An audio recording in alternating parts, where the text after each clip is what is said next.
1988 Ford Thunderbird Turbo Coupe, the black sheep of the Fox bodies. I've got a car crush. It's got a shapely butt. That Fox body black sheep is talk of the town.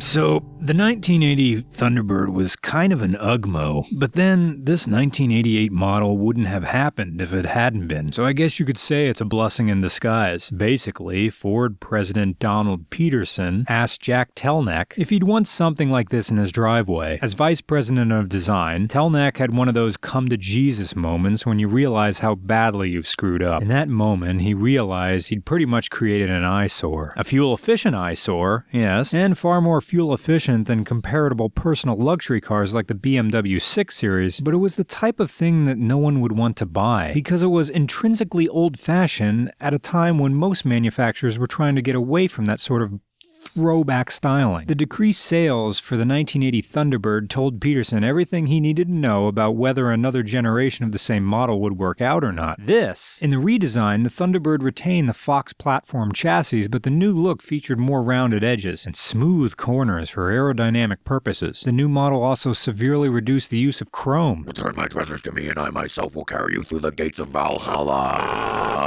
Yes, the Fox platform. The Thunderbird Turbo Coupe followed in the same idea as the SVO Mustang, and it kind of is an SVO Mustang, except it isn't. They have the same engine. If you want to call it the Lima, you can. It's a 2.3-liter turbo, single overhead cam, but only 2 valves per cylinder.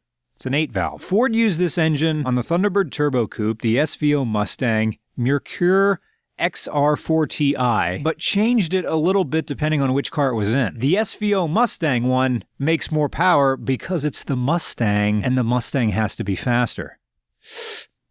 Also in 1987, Ford downsized the turbo from a Garrett to a Borg Warner because they were trying to do two things. One, eliminate turbo lag, and two, have more control over the boost. You see, the Turbo Coupe's powertrain is limited to 190 horsepower. That's on the 5-speed ones, and if you have an automatic, it's only 150 in this car. They used the Borg Warner turbo and limited its boost by gear. First gear gets 15 psi, and all the others only get 10. They feared not only would this be faster than the SVO Mustang, it also had the potential to be faster than the Ford 5.0 Mustang. Can't have that. So this slippery body shape could have been Ford's own Grand National, but it was stopped. If you had the 5-speed, you got 355 gears in the end, and if you had the AOD Auto, you got 373s. This car was complicated, though. It had 4-wheel discs with ABS, which was not a common thing at the time. And also Ford had their own auto-dampening electronic braking, which firmed up the shocks to control body roll when going around corners, or whenever the car exceeded 10 psi of boost, figuring someone was hammering it on so they firm up the rear. The Thunderbird Turbo Coupe also had full digital climate control. Digital, I don't know what that means. It means there's a Casio chip in there doing something. Also, this was the 80s, so you could get this car with automatic headlights, right? That weird little sensor in there that tells you when it's dark out and the headlights turn on. Dan Marshall, who owns this car, put in a boost controller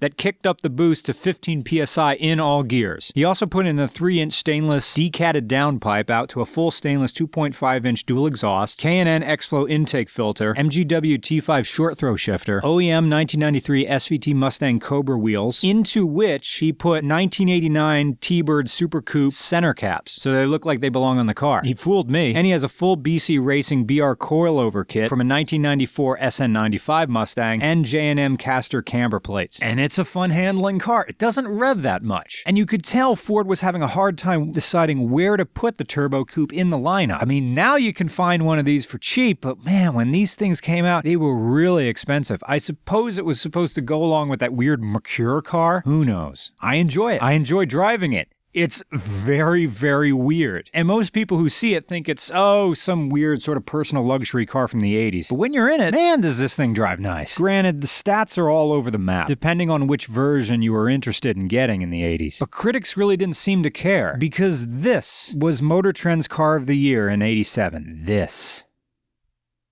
this was car of the year in 87. Which brings us to 1988, which is the final year for the Turbo Coupe. This is the 9th generation of the Thunderbird, although there's some divergence over whether or not this is the 9th or 10th generation, with the 87 and 88 models being treated as a new generation in some of the sources we check, whereas others place those 87 or 88 models in the same category as the initial revamped Thunderbird Coupe that made its debut in 83. Either way, for the purposes of this review, we're saying that it's the 9th generation, and you can kick us down a continuous MC Escher staircase later if we're wrong. Now, what we have here is the last vestige of the Turbo 4. I mean, we wouldn't see a Mustang-ish car or Ford really cranking out these type of Turbo 4s until recently, right? With the new Mustang, with the 4-cylinder. Because today, a car that is hard to find in this is a car that's hard to find in any sort of decent condition. Because although it was sleek in its time, they always remind me of those haggard old ladies who would sit at slot machines. The type of classy car for someone who wanted to believe they were classier when they were younger. But now it's aged, and it doesn't have that demand to be maintained look of the previous generations. This is an old car going for a younger, edgier look. And just like that lady on the bar stool, it didn't attract younger buyers when it was new. Even though this isn't your grandpa's Thunderbird with its publisher's clearinghouse design. Because if a 1979 Thunderbird rolls up to your doorstep, odds are an old man with giant ears and a giant cardboard novelty check is going to step out with a camera and a fistful of balloons. This coupe doesn't have the boxy shape of the old Thunderbird, which had a classy look to it, but it was wide and fat like the swollen asshole of a lazy monarch. This 88 T-Bird has a hungrier look to it, but again it's the end. I get so full of mixed feelings when we see a car at a crossroads. And yet, like a girl who'd be a lot hotter if she cared about you less, this 88 Thunderbird has the feeling of a car that's trying too hard to get your attention. Maybe it's because this was the last year of production before Ford went back to the drawing board for the 10th generation. Or maybe the bar had been set too high after the 87 won Car of the Year. Either way, this gives the impression of a car that's a bit confused about its identity. A multi-port fuel injection system, boosted output, all in the name of power, but at the same time that power was restricted, just to protect the Mustang. But there still was a more direct focus on power and speed.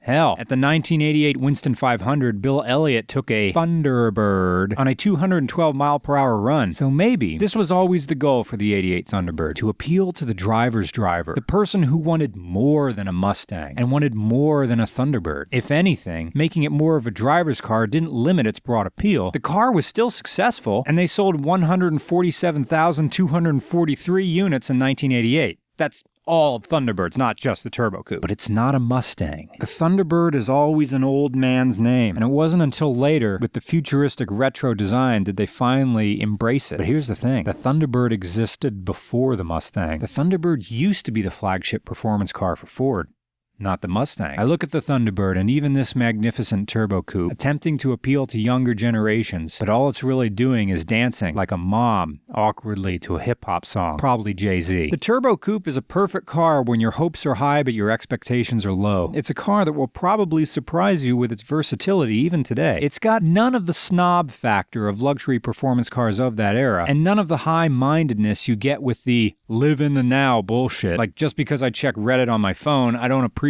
being alive. You drive this car to drive away from your high horse, because it's not a horse. So I'm thankful the Turbo Coupe existed. Now go find one. America. I need that 5-speed manual, 'cause it feels like you. I need that small wheelbase. It's 104.2. I need that 80s style. I need that classic clutch.